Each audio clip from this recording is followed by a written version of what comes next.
వృశ్చికం వారికి గనక చూసుకున్నట్లయితే ప్రధానంగా ఇక్కడ గురువు అష్టమ స్థానంలో ఉంటూ అష్టమము, భాగ్యము, దశమము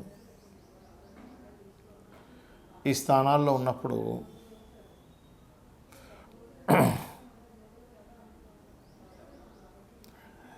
ఈ కాంబినేషన్ ఏదైతే ఉందో అష్టమ స్థానంలో ఉండేటువంటి గురువు ఎటువంటి ఫలితాలు ఇస్తాడు, పాజిటివ్ అండ్ నెగిటివ్ రెండూ ఉంటాయి, భాగ్యంలో ఉంటాయండి, దశమంలో ఉంటాయండి అనేటువంటి విషయాలు చెప్తుంది. నేనైనప్పటికీ చెప్పిస్తుంది సాక్షాత్ లలిత అమ్మవారిగా భావిస్తూ ఇక్కడ ప్రధానంగా ఈ గురువు ఎప్పుడైతే దశమంలో కేతు ఉండి మళ్ళా దశమంలో గురువు రావడం, భాగ్యంలో గురువు వెళ్ళడం, ఈ యొక్క ఫలితాలు ఎలా ఉండబోతున్నాయి ఏమిటి అనేటువంటి విషయాలు కనుక చూసుకున్నట్లయితే ఈ గ్రహం అష్టమంలో ఉన్నందుకు మొట్టమొదటిగా వృశ్చికం వారికి మొదటి 8 నెలలు మొదటి అంటే దాదాపుగా మనకి మార్చి నుంచి అంటే ఉగాది మార్చిలో వస్తే కనుక అక్కడి నుంచి చూసుకున్నట్లయితే జూన్ 1వ తేదీ వరకు మిథునంలో ఉంటాడు. కాబట్టి మిథునంలో ఉన్నంత కాలము కూడా కాస్త మీడియేటింగ్స్ ద్వారా కొంత మనీని ఇస్తూ కొన్ని ఇన్సూరెన్సెస్ రిలేటెడ్ కొన్ని ఆకస్మిక సంఘటనలు కూడా జరగడానికి ఆస్కారం ఉంటుంది. అక్కడ భాగ్యస్థానంలో గురువు మనకి జూన్ 2 నుంచి ఎండింగ్ అక్టోబర్ ఎండింగ్ వరకు ఉన్నందుకు కాస్త దూర ప్రాంతాలకు వెళ్ళేటువంటి విషయాల్లోని మరియు అదేవిధంగా గమనించినట్లయితే కాస్త దూర ప్రాంత ప్రయాణాలు, బ్యాంక్ ట్రాన్సాక్షన్స్, జర్నీస్లో ముఖ్యంగా ఏదైనా వస్తువుల విషయంలో కొంత జాగ్రత్త పడుతూ ఉండాలి.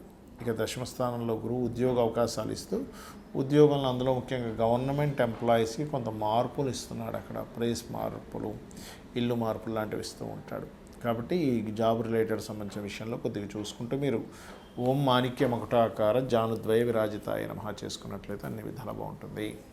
3 రాసులు గురువు మారేటప్పుడు మీరు చూసినట్లయితే పోయిన సంవత్సరం కూడా మారడం వల్లనే మనకి ఈ ఉగాది రాకముందు నుంచే ఏదైతే ఈ యుద్ధాలు కానీ ఇవన్నీ మనం లాస్ట్ టైం కూడా చెప్పుకున్నాం, అంతా గందరగోళం ఉంటుంది, గొడవలుగా ఉంటుందని. మనకి శాస్త్రంలో గురువు కనుక 3 రాసులు మారితే యుద్ధాలు రావడము, అది కాకుండా ఇప్పుడు వాయుతత్వ రాసుల్లో వచ్చినందుకు టోర్నడోస్ అంటారు చూడండి, సుడిగాల్లా గిర్రం తిరుగుతూ ఉంటుంది, వాయువు సంబంధించిన. సో వాయు సంబంధించినటువంటి ఇబ్బందులు వస్తూ ఉంటాయి, గుర్తుపెట్టుకోండి. ఉగాదికి ముందు నుంచే ప్రారంభం అవుతుంది అది. సో ఆ వాయు సంబంధించినటువంటివి మొత్తం ఒక సుడిగాలులా తిరగడం లాంటివి జరుగుతాయి, గుర్తుపెట్టుకోండి. ఎప్పటి వరకు? ఈ జూన్ 1వ తేదీ వరకు మిథున రాశిలో గురువు ఉన్నంతకాలం. మిథునం నుంచి ఎప్పుడైతే కర్కాటకంలోకి వెళ్తాడో ఇక్కడ ఏంటంటే మీరు గమనిస్తే ఇక్కడ సముద్రంలో జరిగేటువంటి కొన్ని ఆటుపోట్లు కానివ్వండి, వాటర్ రిలేటెడ్ మూలంగా వర్షపాత సంబంధంగా ఇట్లాంటివన్నీ పెరుగుతూ ఉంటాయి. ఇక దాని తర్వాత గమనించుకున్నట్లయితే సింహరాశిలో గురు సంచారం, దానికంటే ముందు ఇంకా సింహానికి వెళ్ళక ముందు నుంచి కూడా దీని ప్రభావం ఉంటుంది. రాజుల మీద, రాజ్యాల మీద, ఇప్పుడు కాలంలో తీసుకుంటే సీఎంలు, పిఎంలు, ప్రెసిడెంట్లు వీళ్ళ మీద ఎఫెక్ట్ పడనుంది, గుర్తుపెట్టుకోండి. అయితే ఇది ఒకటేనా అంటే ఈసారి మనకి ఈ సంవత్సరం రావడం కూడా, ఈ కొత్త సంవత్సరం కూడా కాలసర్ప యోగంలో వస్తుంది. అలాగే మరొక విషయం ఏంటంటే ఇక్కడ గమనించినట్లయితే ఈ యొక్క గ్రహస్థితి ఏదైతే ఉందో ఈ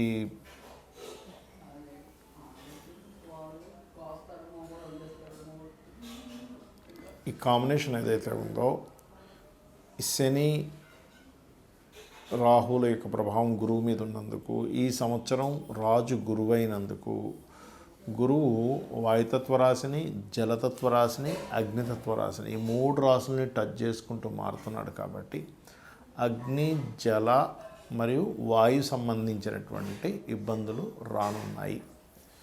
కాబట్టి మీరందరూ కూడా నవగ్రహాల్లో ముఖ్యంగా శని, రాహు, గురువు, కేతు, కుజుడు వీలైతే ఈ గ్రహాల దగ్గర దీపారాధన చేయడము మరియు చండీ వినడము, చండీ పారాయణం చేయడము ఇవి ఖచ్చితంగా చేయండి. వీటి వల్ల ఏమవుతుందంటే ఈ ప్రకృతి విపత్తుల వల్ల, యుద్ధాల వల్ల ఎటువంటి ఇబ్బంది కలగకుండా ఉంటుంది, గుర్తుపెట్టుకోండి. అలాగే మరొక విషయం ఏంటంటే ఇక్కడ గమనించినట్లయితే ఈ యొక్క కాంబినేషన్ ఏదైతే ఉందో పర్టికులర్గా మనకి గమనించుకున్నట్లయితే ఈ యుద్ధ సంబంధించిందనుకోండి, లేకపోతే ఇవన్నీ పెరుగుతున్నాయని చెప్పుకున్నాం కదా. ఈ 3 రాశులు మారుతున్నందుకు మరొక విషయం ఏంటంటే మిథున రాశిలో ఉన్నప్పుడు ఈ కమ్యూనికేషన్ రంగాలకు సంబంధించిన, ఈ సిగ్నల్స్కి సంబంధించిన ఇటువంటి విషయాల మీద దాని ప్రభావం పడనుంది, గుర్తుపెట్టుకోండి. అలాగే మరొక విషయం ఏంటంటే ఒక రకంగా చెప్పాలంటే ఇది 3వ ప్రపంచ యుద్ధమే, ఇంక దానిలో ఎటువంటి సందేహం లేదు. ఎందుకంటే మనకి శాస్త్రంలో గురువు కనుక 3 రాశులు మారినట్లయితే 7 కోట్ల జీవరాశులకి ఇబ్బంది అని చెప్పడం జరుగుతూ ఉంటుంది. 7 కోట్ల జీవరాశులకి. కాబట్టి ఇలాంటి విపత్తులు ఎప్పుడు జరుగుతాయి? పెద్ద పెద్ద తుఫాన్లు రావడం వల్ల, టోర్నడోస్ అంటూ ఉంటారు, మనకి విదేశాల్లో ఎక్కువగా వస్తుంది. అలాంటివి సుడిగాలు తిరిగేటువంటి, అంటే ఒక రకమైనటువంటి టోర్నడోస్, అంటే ఒక గాలి గిర్రం తిరుగుతూ అన్నింటిని ఎత్తుకుపోయి తిప్పేస్తుంటుంది. మీరు యూట్యూబ్లో కొట్టండి, వస్తుంది టోర్నడోస్. ఎందుకంటే వాయురాశుల్లో ఈ ప్రభావం ఉన్నందుకు, వాయుతత్వ రాశుల్లో గురువు యొక్క ప్రభావం ఉన్నందుకు, గురువు యొక్క రాశులు మారినందుకు. కాబట్టి ఈ గురు రాశుల్లో ఉన్నంతసేపు కూడా ఏంటంటే మీకు కాస్త ఎవరితోనే ఏదైనా మాట్లాడేటప్పుడు కాస్త జాగ్రత్తగా మాట్లాడాలి. చిన్న చిన్న విషయాలకు కూడా మిస్కమ్యూనికేషన్స్ అవుతూ ఉంటాయి సామాన్య ప్రజలకి. అలాగే కాస్త ఫ్లైట్ల మీద ప్రయాణం చేసేటప్పుడు కూడా సామాన్య ప్రజలు ఈ యొక్క జూన్ 1వ తేదీ వరకు కొంత జాగ్రత్తగా ఉండాలి. ఇక జూన్ 2 నుంచి అక్టోబర్ ఎండింగ్ వరకు వాటర్ మీద వెళ్ళేవి, లేకపోతే వాహన సంబంధించిన వాటి మీద మీరు గమనిస్తే లాస్ట్ ఇయర్ కూడా మనకి అతిచారంలో గురువు ఎప్పుడైతే మిథునం నుంచి వృషభం నుంచి మిథునం నుంచి కర్కాటకంలోకి ఎంటర్ అవ్వగానే విపరీతమైన యాక్సిడెంట్స్ అయ్యాయి. మీరు గుర్తుపెట్టుకోండి, చాలా యాక్సిడెంట్స్ విపరీతంగా అయ్యాయి. ఏమిటిది? తెల్లవారితే లేస్తే చాలు, యూట్యూబ్ ఓపెన్ చేసినా, పేపర్ ఓపెన్ చేసినా సరే ఎప్పుడు యాక్సిడెంట్సే ఉన్నాయి. కాబట్టి జూన్ 2 నుంచి అందరూ కూడా ఈ యొక్క అక్టోబర్ ఎండింగ్ వరకు కూడా వాహనం మీద వెళ్ళేటప్పుడు కాస్త జాగ్రత్తగా వెళ్ళండి, గుర్తుపెట్టుకోండి. ఇక మరొక విషయం ఏంటంటే ఎప్పుడైతే ఈ సింహరాశిని కూడా టచ్ చేస్తున్నాడో గురువు యొక్క స్వరూపాలు మారాయి. కాబట్టి మనం ఇందాక చెప్పినట్టుగా నాయకులు, అలాగే కొంతమందికి వాళ్ళ హార్ట్ రిలేటెడ్ సంబంధించినవి, అంటే బీపీస్ అవి ఎక్కువగా ఉండే హార్ట్ రిలేటెడ్ ఇష్యూస్ ఉంటాయి కొంతమందికి. అటువంటి వారు ఖచ్చితంగా ఈ సింహరాశిలో, అంటే ఆల్మోస్ట్ నవంబర్ నుంచి, అక్టోబర్ నుంచి దాని ప్రభావం ఉంటుంది. అక్టోబర్ నుంచి మరలా నవంబర్, డిసెంబర్ ఆ మాసాల్లో కూడా కొంత హెల్త్ పరమైనటువంటి విషయాల్లో కొంత జాగ్రత్తగా ఉండాలి. బికాజ్ ఆఫ్ దీని యొక్క ప్రభావం ఈ ఒక్కరోజుతో పోదు, సంవత్సరం 3 నెలలు ఉంటుంది.